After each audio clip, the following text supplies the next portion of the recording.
पवार हां अजित पवारांना शिंदेगड जो आहे तो टार्गेट करतो असं सुप्रिया सुळे. आमचं टार्गेट 100 जागा जिंकायचं आहे. त्याच्याकरता आम्हाला कोणाच्या चेहऱ्याकडे पाहायचं गरज नाही. आमचं एकच टार्गेट शिवसेनेचं, एकनाथ शिंदे साहेबांचं, की राज्यात 100 आमदार निवडून आणायचे.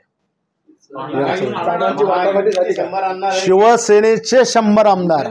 जागांची वाटाघाटी झाली. आम्ही 120 जागा मागणार आहोत.